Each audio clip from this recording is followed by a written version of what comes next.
Hi friends, this is Rafi. Welcome to my channel.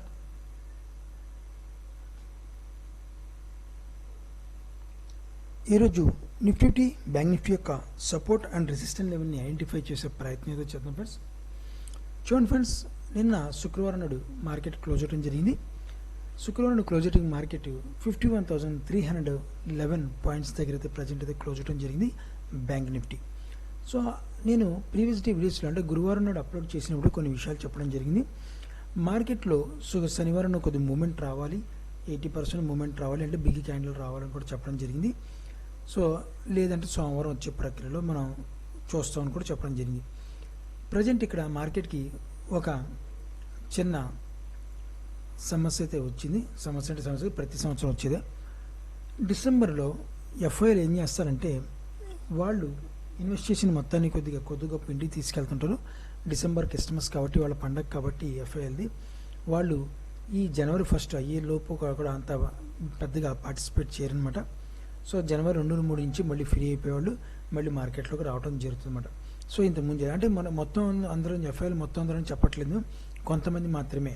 So ఎందుకు కొంతమంది అయితే మనకి వాల్యూమ్ తగ్గిపోతుంది. రోజు వచ్చే వాల్యూమ్కి ఈరోజు వచ్చే వాల్యూమ్కి కొద్దిగా తేడా ఉంటుంది. ఎందువల్ల తేడా ఉంటుంది అంటే కారణం ఇదనమాట.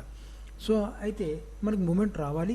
సోమవారం నాడు వాల్యూమ్ ప్రకారం రూల్స్ ప్రకారం మనం చూసుకుంటే సోమవారం నాడు కానీ మనకు సోమవారం రావాలి మూమెంట్ అని చెప్పి నేను ఎక్స్పెక్ట్ చేస్తున్నాను. అయితే మూమెంట్ ఎటువైపు రావాలి అంటే నేను అప్సైడ్ మూమెంట్కి వెయిట్ చేస్తున్నాను. ఎందువల్ల అప్సైడ్ మూమెంట్ అంటే 53,000 నుంచి 53,000 నుంచి వాల్యూమ్ మనం ఒకసారి కంపేరింగ్ చేసుకుంటే ఇక్కడ వాల్యూమ్ మనం కంపేరింగ్ చేసుకుంటే ఈ 30,000 లెవెల్ దగ్గర నుంచి మార్కెట్ ఒక రాంగ్ సెల్లింగ్ అయితే జరిగింది మార్కెట్లో. ఎందుకు రాంగ్ సెల్లింగ్ ఎలా చెప్పగలుగుతున్నాం అంటే వాల్యూమ్ను లోవెస్ట్ వాల్యూమ్తో మార్కెట్ని సెల్లింగ్ చేశారు. ఇంత లోయెస్ట్ వాల్యూమ్తో మార్కెట్ని సెల్లింగ్ చేసినప్పుడు మళ్ళీ మార్కెట్ యొక్క నియమ నిబంధనల ప్రకారం ఆలోచించుకుంటే మార్కెట్ మళ్ళీ ఒక అప్సైడ్ మూమెంట్ వెళ్లాల్సిందే అని చెప్పి ఉంటుంది. ఎందుకంటే మార్కెట్ ఎక్కడి నుంచి అయితే లోయెస్ట్ వాల్యూమ్తో మార్కెట్ కిందకి వచ్చి పడిందో మళ్ళీ మార్కెట్ని అడ్జస్ట్మెంట్ ప్రకారంగా వాలటిలిటీతో అవ్వచ్చు, లేదంటే అడ్జస్ట్మెంట్ ప్రకారంగా అవ్వచ్చు, లేదంటే 120 డిగ్రీలో మూమెంట్ అవ్వచ్చు, లేదంటే 60 డిగ్రీ 90 డిగ్రీలో మూమెంట్ అయ్యి మార్కెట్ అప్సైడ్ మూమెంట్ తీసుకెళ్తారు. కానీ ఇక్కడ 60 డిగ్రీ 90 డిగ్రీలో మార్కెట్ వస్తే మాత్రం కొద్ది మూమెంట్ అప్సైడ్ మూమెంట్ వెళ్తానికి చాలా ట్రై చేయాలి మార్కెట్. ఎందుకు 60 డిగ్రీలో 90 డిగ్రీ మార్కెట్ ఎప్పుడు అప్సైడ్ మూమెంట్ వెళ్ళకూడదు. వెళ్తే 120 డిగ్రీలో మార్కెట్ వెళ్తే మాత్రం మరీ మంచిది. 120 డిగ్రీలో మార్కెట్ అప్సైడ్ మూమెంట్ వెళ్తే హ్యాపీగా ఒక మూమెంట్ అయితే మనకి జనరేట్ అవుద్ది మార్కెట్లో. ఎప్పుడైతే మూమెంటం జనరేట్ అయిందో మార్కెట్ సో మళ్ళీ ఫుల్ఫిజ్గా బయర్స్ కూడా ఎంట్రీ అయ్యే అవకాశం పాసిబిలిటీ ఎక్కువగా ఉంటుంది. అయితే మన ఇంట్రాడే బేసిక్లో ఒకసారి చూద్దాం ఫ్రెండ్స్. మార్కెట్ ఒకసారి ఎంతవరకు సపోర్ట్ ఉంది, ఎంతవరకు రెసిస్టెంట్ లెవెల్ నుంచి చూద్దాం. చూడండి ఫ్రెండ్స్, మనకి సపోర్ట్ లెవెల్ ఈ లెవెల్ దగ్గర నుంచి ఒక సపోర్ట్ లెవెల్ అయితే ఉంది మార్కెట్లో. ఈ లెవెల్ నుంచి మార్కెట్ ఒక సపోర్ట్ లెవెల్ అయితే క్రియేట్ చేసుకుని ఉంది. ఈ లెవెల్ దగ్గర నుంచి మార్కెట్ మల్టిపుల్ సపోర్ట్ చేసుకుని ప్రజెంట్ అయితే హోల్డ్ అయ్యడం జరిగిందన్నమాట మార్కెట్లో. ఓకేనా. అయితే మనకి రెసిస్టెంట్ లెవెల్ చూసుకోండి ఫ్రెండ్స్. రెసిస్టెంట్ లెవెల్ ఆల్రెడీ మీకు ప్రీవియస్ వీడియోస్లో కూడా చెప్పడం జరిగింది. ఈ లెవెల్ దగ్గర నుంచి మార్కెట్ రెసిస్టెంట్ లెవెల్ ఉంది. మల్టిపుల్ టైం ఈ లెవెల్ని టెస్ట్ చేసి మళ్ళీ ఈ లెవెల్ లోపలే మార్కెట్ క్లోజ్ అవడం జరిగింది. అంటే ఫుల్ ఫిజ్గా ఏంటంటే మార్కెట్ ఓపెన్ చేస్తున్నారు, మార్కెట్ని అప్సైడ్ తీసుకెళ్తున్నారు, తీసుకెళ్ళి మార్కెట్ని మళ్ళీ సెల్లింగ్ ప్రెజర్ తీసుకొచ్చి మళ్ళీ ఈ లెవెల్లోనే క్లోజ్ చేస్తున్నమాట. ఓకేనా. ఓవరాల్గా చూసుకుంటే మనకి ఒక సెల్లింగ్ ప్రెజర్ ఒక రెసిస్టెంట్ లెవెల్ అయితే ఈ లెవెల్ దగ్గర నుంచి రెసిస్టెంట్ లెవెల్ అయితే ప్రజెంట్ అయితే ఉంది బ్యాంక్ నిఫ్టీకి. మనం రెసిస్టెంట్ లెవెల్ అయితే సపోర్ట్ లెవెల్ అయితే ఉన్న ఫ్రెండ్స్. రేపు మండే మార్కెట్లో మాత్రం ఈ రెసిస్టెంట్ లెవెల్ ఈ సపోర్ట్ లెవెల్ అయితే ఒక బ్రేక్ చేయాల్సిన అవసరం ఉంది మార్కెట్. ఎందుకంటే బ్రేక్ చేసినట్టు నేను ముందు కూడా చెప్పడం జరిగింది.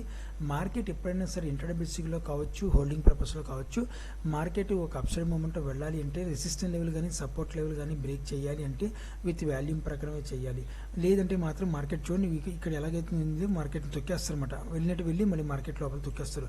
ఎందుకంటే వాల్యూమ్ సరిపోలేదు మనకి. ఇక్కడ ఎక్కడైనా బిగ్ వాల్యూమ్ అయితే కానీ పర్ఫెక్ట్ వాల్యూమ్స్ అయితే రాలేదు. ఇక్కడ ఎప్పుడైతే పర్ఫెక్ట్ వాల్యూమ్ రాలేదో మార్కెట్లో మళ్ళీ తొక్కడం జరుగుతుందన్నమాట. సో అందుకని మార్కెట్ ఏంటంటే మళ్ళీ సెల్లింగ్ మన రెసిస్టెంట్ లోపలే మార్కెట్ కొద్దిగా లోపలే గత 2 రోజుల నుంచి 3 నుంచి చూసుకుంటే ఆ లోపలే మాత్రం మార్కెట్ క్లోజ్ అవడం జరుగుతుంది. అంటే రెసిస్టెంట్ లెవెల్లో దగ్గర ఇక్కడ రెసిస్టెంట్ లెవెల్ సెల్లర్స్ ఉన్నారు, అదేవిధంగా బయ్యర్ కూడా ఉన్నారు, సమానంగా ఉన్నారని చెప్పి మనకి మార్కెట్లో ఒక అర్థమవుతుందన్నమాట.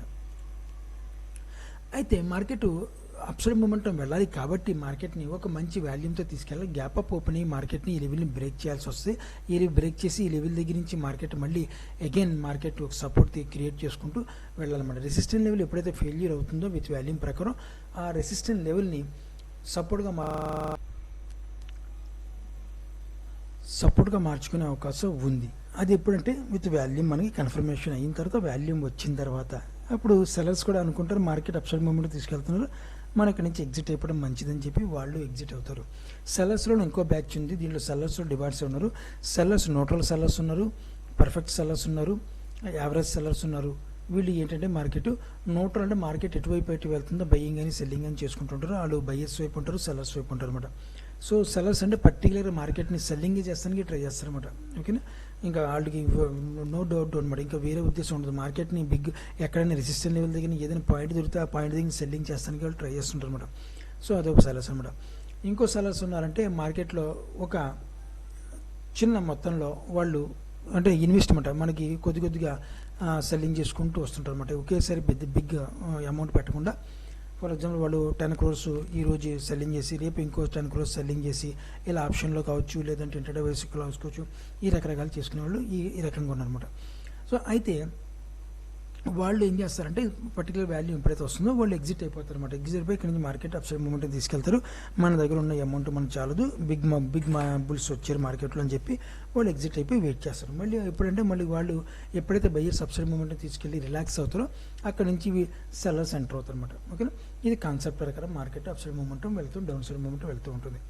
అయితే మనకి ఈ చూడండి, మనకి సోమవారం నాడు మనం పర్టికులర్గా చూసుకుంటే మాత్రం సపోర్ట్ లెవెల్ మన బ్యాంక్ నిఫ్టీకి ఈ లెవెల్ నుంచి ఒక సపోర్ట్ లెవెల్ ఉంది. బ్యాంక్ నిఫ్టీకి రెసిస్టెంట్ లెవెల్ చూసుకుంటే మాత్రం ఈ లెవెల్ని పర్టికులర్ ఈ లెవెల్ అయితే రెసిస్టెంట్ లెవెల్గా క్రియేట్ చేస్తారు మార్కెట్. ఈ లెవెల్ తీయాలా, ఎందుకంటే మల్టిపుల్ టైం ఈ లెవెల్ దగ్గర నుంచి మార్కెట్ టెస్ట్ చేసుకుని డౌన్ఫాల్ అవుతుందన్నమాట. అదేవిధంగా సపోర్ట్ లెవెల్ వారాలుగా గత 3 రోజుల నుంచి మనం చూసుకుంటే మాత్రం డెఫినెట్గా మార్కెట్లో సపోర్ట్ లెవెల్ అయితే మార్కెట్లో ప్రజెంట్ క్రియేట్ చేసుకుని ఉంది. రెసిస్టెంట్ లెవెల్కి సపోర్ట్ లెవెల్ చూసుకుంటే మాత్రం సపోర్ట్ లెవెల్ కొద్దిగా స్ట్రాంగ్ ఉంది, రెసిస్టెంట్ లెవెల్ కొద్దిగా వీక్గా ఉంది.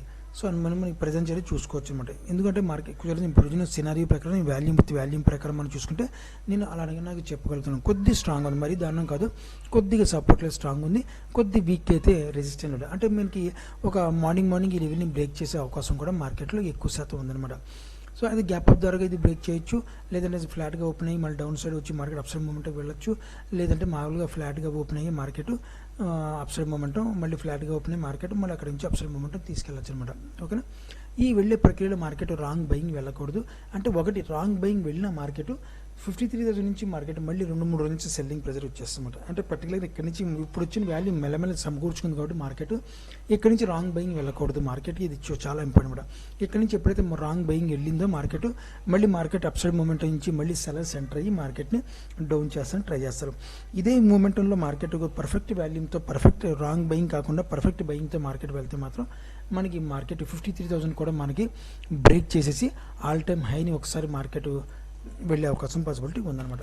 సో ఇది ఫ్రెండ్స్ నా అంచనా ప్రకారం అయితే బ్యాంక్ నిఫ్టీ యొక్క నా యొక్క సినారీ అయితే ఇది. సో ఇప్పుడు ఒకసారి నిఫ్టీకి సెర్చ్ చేద్దాం ఫ్రెండ్స్.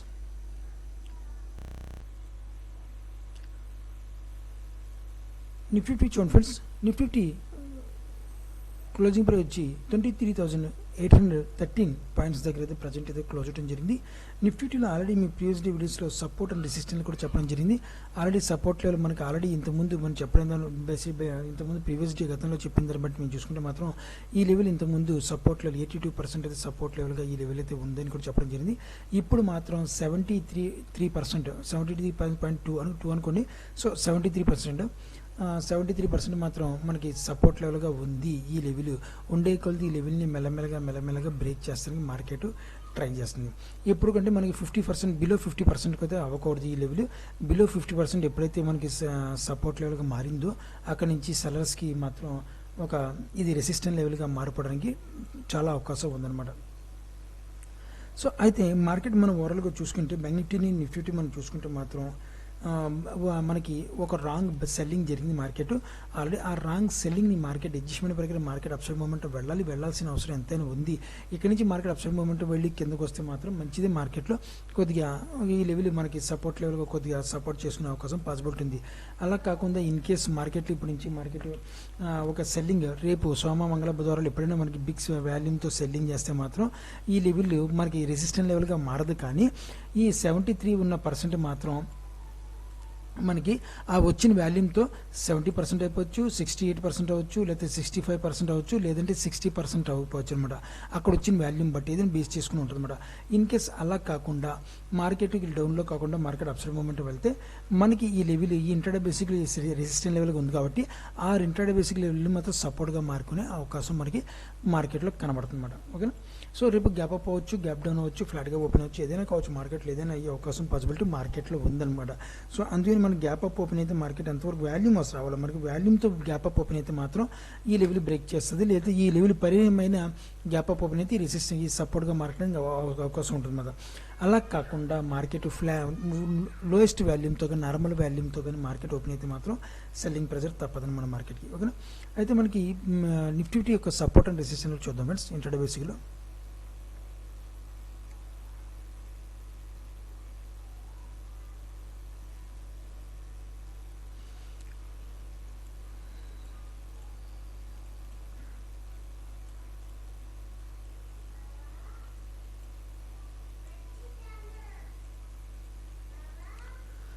సో చూడండి ఫ్రెండ్స్, మనకి ఆల్రెడీ మీకు చెప్పడం జరిగింది. మనకి ఈ సపోర్ట్ లెవెల్ అయితే ఉంది. మనకి నిఫ్టీలో ఒక సపోర్ట్ లెవెల్ ఉంది. ఈ లెవెల్ దగ్గర నుంచి మార్కెట్ సపోర్ట్ తీసుకుని మల్టిపుల్ ఈ లెవెల్ని సపోర్ట్ తీసుకుని మార్కెట్ ప్రజెంట్ అయితే ఉంది.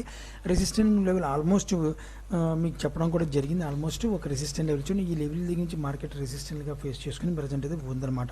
అంటే మనకి మార్కెట్ ఈ లెవెల్ని సపోర్ట్గా మారడానికి ట్రై చేస్తుంది, కానీ ఈ లెవెల్ సపోర్ట్గా మార్కెట్ వర్కౌట్ అయ్యే ప్రాబిలిటీ తక్కువ ఉందన్నమాట. ఈ లెవెల్ సపోర్ట్గా మారే అవకాశం మార్కెట్లో ప్రజెంట్ నిఫ్టీలో ఇండెక్స్లో మాత్రం చాలా తక్కువ. ఈ లెవెల్ మాత్రమే వర్కౌట్ అయ్యే పాసిబిలిటీ ఎక్కువగా ఉందన్నమాట. ఓకేనా. సో దాని గురించి సపోర్ట్ లెవెల్ మాత్రం దీనికి నేను ఫోకస్ చేస్తాను. సపోర్ట్ లెవెల్ని ఒకవేళ మార్కెట్ వచ్చినా ఈ లెవెల్ నుంచి సపోర్ట్ చేసుకునే అవకాశం మార్కెట్లో మనకు కనబడుతుంది. ఓకేనా. రెసిస్టెంట్ లెవెల్ ఆల్మోస్ట్ ఈ లెవెల్ దగ్గర మనం రెసిస్టెంట్ లెవెల్ బ్రేక్ చేయాలి మార్కెట్. ఒకవేళ ఇన్ కేస్ ఫ్లాట్గా ఓపెన్ అయ్యి మార్కెట్ డౌన్ఫాల్ వస్తున్నా మనకి సపోర్ట్ లెవెల్ ఉంది కాబట్టి సపోర్ట్ లెవెల్ నుంచి పైకి లేపే పాసిబిలిటీ ఎక్కువ ఉంది అని నేను ఎక్స్పెక్ట్ చేస్తున్నాను. అలా కాకుండా ఫ్లాట్గా ఓపెన్ అయ్యి మార్కెట్ హై వాల్యూమ్తో ఫ్లాట్గా ఓపెన్ అయితే అంటే హై వాల్యూమ్ అయితే సెల్లింగ్ వాల్యూమ్తో మార్కెట్ ఓపెన్ అయితే మాత్రం ఈ లెవెల్ మనకి వర్కౌట్ అవ్వదు అనమాట. ఈ intraday basis support level work out అవ్వదు. ఈ లెవెల్ కూడా మనకి బ్రేక్ చేసి మళ్ళీ మార్కెట్ కింద నుంచి అప్సైడ్ మొమెంటం లేపుతారు. అప్పుడు 73% ఉన్న మార్కెట్ ప్రజెంట్ ఈ సపోర్ట్ లెవెల్ 73% ఉన్న సపోర్ట్ లెవెల్ ఆ వచ్చిన వాల్యూమ్తో మనం కంపేర్ చేసుకుంటే మనకి అది 50%, 60%, 70% అప్పుడు మనకి డిసైడ్ అవుతుంది అన్నమాట. సో ఓకేనా. సో మనకి సపోర్ట్ లెవెల్ కింద near support level friends, resistant level కూడా మనకి ప్రజెంట్ అయితే ఆల్రెడీ మీకు చెప్పడం జరిగింది. ఇది సపోర్ట్ లెవెల్ మనకి నిఫ్టీకి support level, resistant level almost ఈ లెవెల్ దగ్గర నుంచి మన రెసిస్టెంట్ ఆల్రెడీ మీ ప్రీవియస్ వీడియోస్లో కూడా చెప్తాం జరుగుతుంది అన్నమాట. ఓకేనా.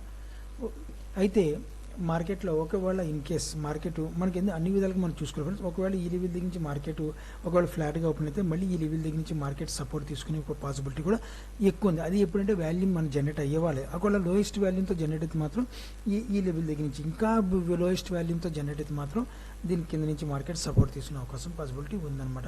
ఇది సబ్జెక్ట్ ఫ్రెండ్స్, మనకి వాల్యూమ్ యొక్క సబ్జెక్ట్ అనమాట. ఇది రాను మనం మెల్లమెల్ల నేర్చుకుందాం. సో ఇది ఫ్రెండ్స్ నిఫ్టీ యొక్క సపోర్ట్ అండ్ రెసిస్టెంట్ లెవెల్స్ ఈ రకంగా ఉన్నాయి. మీరు కూడా ఆప్షన్లో ట్రేడ్ చేసేవాళ్ళైతే జాగ్రత్తగా ట్రేడ్ చేయాలని ఆశిస్తున్నాను. నా వీడియో వాచ్ చేసినందుకు thank you friends. Thank you very much.